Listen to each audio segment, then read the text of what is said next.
Bonjour à tous, je suis le Chapelier Fou, bienvenue dans les chroniques du Chapelier. Aujourd'hui on va parler de Tous en scène de Garth Jennings.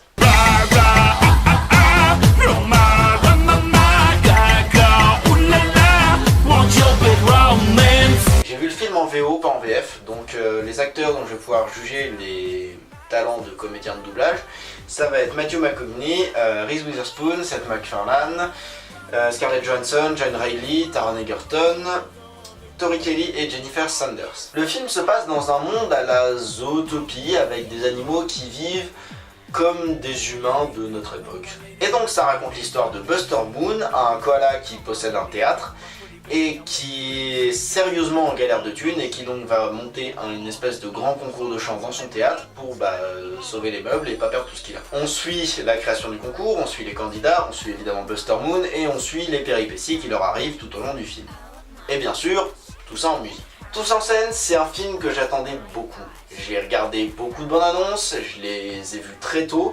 J'étais vraiment très hypé pour ce film-là. Je sais pas pourquoi, il semblait pas avoir quoi que ce soit de particulier par rapport à d'autres films d'animaux ou d'autres films musicaux, mais il y avait quelque chose dans la promo de ce film qui me donnait envie. Donc, j'étais vraiment à fond dessus quand je suis allé voir le film. Du coup, j'avais un peu peur d'en attendre trop et d'être déçu. Eh ben non, ce film est trop cool. Déjà, point important, musicalement c'est top.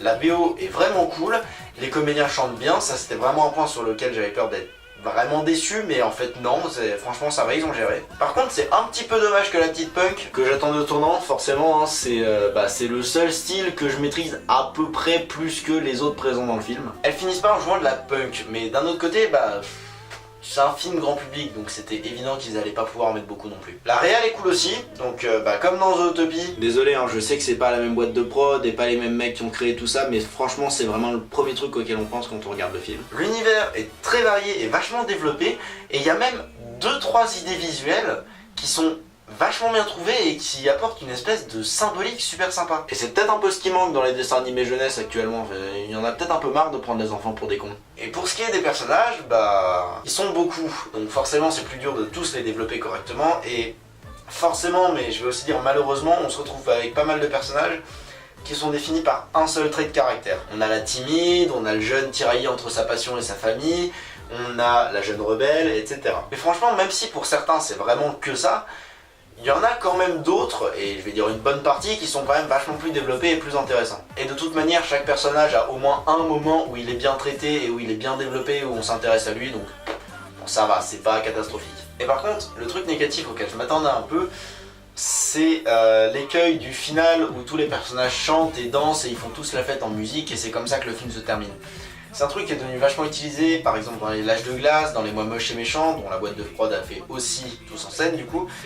Et à force d'être utilisé, c'est devenu un énorme cliché. Et forcément, ça a pas loupé. On y a aussi droit dans Tous en scène. Mais d'un autre côté, je me dis que pour celui-là, c'est assez normal finalement. Je veux dire, si ce truc du final en chant et en danse n'est pas justifié pour ce film, il est justifié pour aucun film. On peut aussi ajouter que le film est pas mal drôle, notamment avec le personnage de Miss Crowley qui sert un peu de comic relief au film et qui est franchement énorme, d'autant que sa voix est faite par Garth Jennings lui-même, je déconne pas, vous pouvez aller vérifier. Et sinon, avant de terminer, il y a quand même un truc dont je voudrais parler, un petit défaut qui est pas dérangeant pour le film mais qui vraiment m'a sauté à la gueule au tout début. En fait, léger spoiler, dans les 2-3 premières minutes, on assiste à une espèce de spectacle, c'est un opéra en fait, avec une diva qui est sur scène. Je vous expliquerai pas qui c'est ni pourquoi on voit ça, mais voilà, elle est là, elle est sur scène et elle chante. Et le truc qui m'a marqué, c'est que ses mouvements de lèvres sont pas du tout synchro avec le chant. C'est un problème qui touche absolument pas le reste du film, hein. Franchement, à part dans ce moment-là, la synchro est même vachement bien gérée et je trouve plutôt excellente. Mais là, à ce moment-là précisément, ça m'a vraiment choqué. Enfin bref, tout ça pour dire que le film est vraiment très bien, il a ses défauts évidemment, mais ça gâche pas du tout la séance et franchement moi j'étais vraiment pas déçu en sortant de la salle. Je vous invite à aller le voir, sérieusement, c'est vraiment un film cool, je vous invite à aller le voir en famille, je vous invite à aller le voir tout seul si vous avez envie, c'est un film qui est fait pour les enfants comme pour les adultes. Donc voilà, allez voir ce film. Écoutez, si vous aimez la musique, si vous aimez les dessins animés, si vous aimez les univers un petit peu déjantés, je ne peux que vous conseiller de courir voir ce film.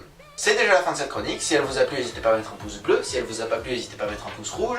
Si vous avez des avis à donner, des questions sur la chronique ou sur le film, n'hésitez pas, les commentaires sont juste en dessous, c'est là pour ça.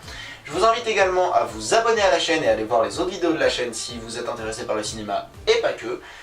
Je vous propose aussi, si vous avez 2 minutes, d'aller voir la page Facebook liée à la chaîne. Le lien sera juste en dessous de la vidéo dans la description. Et je vous demande de partager la vidéo un maximum sur tous vos réseaux sociaux. C'est vraiment ça qui donne de la visibilité et qui fait vivre la chaîne.